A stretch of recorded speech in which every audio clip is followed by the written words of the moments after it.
আজকের ভিডিওতে আমি শেয়ার করছি ঘরে বসে তোমরা কিভাবে হেয়ার কালার করবে।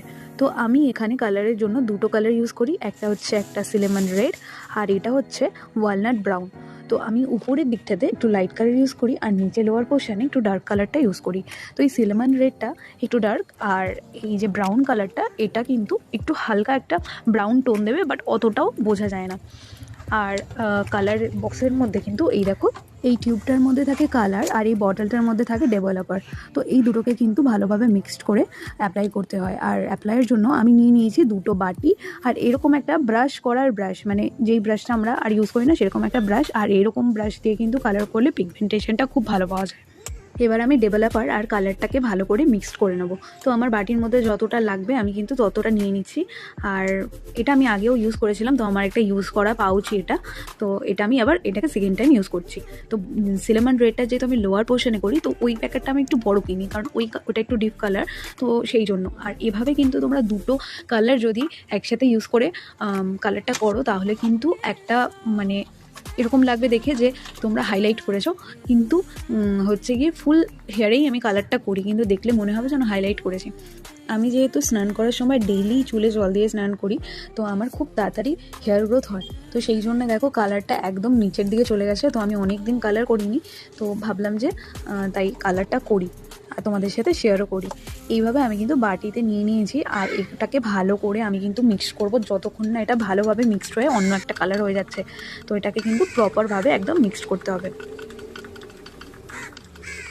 আর হ্যাঁ, তোমরা যারা আমার নতুন চ্যানেলে, তো তারা কিন্তু আমার চ্যানেলটিকে অবশ্যই সাবস্ক্রাইব করে দিও। আর এভাবেই ভালো করে কিন্তু মিক্স করে একদম একটা ক্রিম টেক্সচার বানিয়ে নিতে হবে। আর এই বাটিটা আমার কমপ্লিট। এবার হচ্ছে আমি নেক্সট বাটিটাও সেমভাবে একদম একটা ক্রিম টেক্সচার বানিয়ে নেব, দেন আমি হচ্ছে অ্যাপ্লাই করব। আর এই হেয়ার কালারটা কিন্তু আমি এখন থেকে প্রায় অলমোস্ট 1 মান্থ আগে কিন্তু করেছিলাম, কিন্তু ভিডিওটা যেহেতু আমার এডিটিং করা হয়নি, তো তোমাদের সাথে শেয়ার করা হয়নি। আর আশেপাশ থেকে অনেক পাখির আওয়াজ পাওয়া যাচ্ছে, কারণ আমাদের বাড়ির পাশে একটু গাছপালা বেশি, সেই জন্য। এবার দেখো আমি ভালো করে কিন্তু হেয়ারটার মধ্যে যে জট ছিল সেটাকে ছাড়িয়ে নিচ্ছি। তারপরে হচ্ছে আমি এটা অ্যাপ্লাই করব। এবার কিন্তু আমি চুলটাকে মিডিল পার্টিশন করে নিয়ে সামনের দিকে দুটো ভাগ করে দুদিক থেকে নিয়ে এসেছি। আর আমি হচ্ছে ডিপ কালারটা নিচের দিকে ইউজ করেছি। আর এটা না পুরো সোজাভাবে অ্যাপ্লাই না করে একটু ট্যারচাভাবে ব্রাশটাকে বসিয়ে আমি কিন্তু কালারটা লাগাচ্ছি। আর ডিপ কালারটা, ডার্ক কালারটা কিন্তু আমি নিচের দিকে লাগাচ্ছি, মানে যেটা সিলেমন রেড ছিল, তো এটা লাগাচ্ছি। এরপরে হচ্ছে আমি পিছন দিয়ে ভাগ করতে ভুলে গেছিলাম, তো এটা একটু পার্টিশন করে নিলাম। দেন হচ্ছে আমি এখানে পুরোটা কালারটা অ্যাপ্লাই করেছি ওটাকে কিন্তু ভালোভাবে হেয়ারের সাথে পুরো মিক্সড করে দিচ্ছি। মানে দেখো এটা কিন্তু পুরো ভালোভাবে, মানে উপরে কিন্তু কোনো ভেসে নেই ক্রিমটা। এটা কিন্তু প্রেস করে করে হেয়ারের ভিতর ঢুকিয়ে দিয়েছি যাতে পিগমেন্টেশনটা ভালো আসে। আর সেমভাবে আমি ব্রাশটাকে একটু শুয়ে নিয়ে কিন্তু অ্যাপ্লাই করছি। আমি কিন্তু ধরে পুরো একদম একভাবে অ্যাপ্লাই করছি না, আমি কিন্তু একটু ট্যাচভাবে অ্যাপ্লাই করছি, যাতে লাইনটা পুরো এরকম না স্ট্রেটলি লাগে, এরকম একটু আনইভেনভাবে অ্যাপ্লাই করতে হবে ক্রিমটাকে। তো এরপর আমি এই যে নিচের দিকটাতে এইভাবে অ্যাপ্লাই করছি। আর আমি কিন্তু যেখানে যে কালারটা অ্যাপ্লাই করতে চাই বাটিটা চেঞ্জ করে করে কিন্তু আমি সেই ক্রিমটা নিয়ে অ্যাপ্লাই করছি। আর এইভাবেই পুরো আমার হেয়ার কালারটা আমি দুদিকে কমপ্লিট করেছি।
আমি কিন্তু হেয়ারের প্রত্যেকটা জায়গাতেই কিন্তু কালারটা অ্যাপ্লাই করেছি, কোথাও ছাড়িনি, কম বেশি সব জায়গাতেই কালার অ্যাপ্লাই করেছি।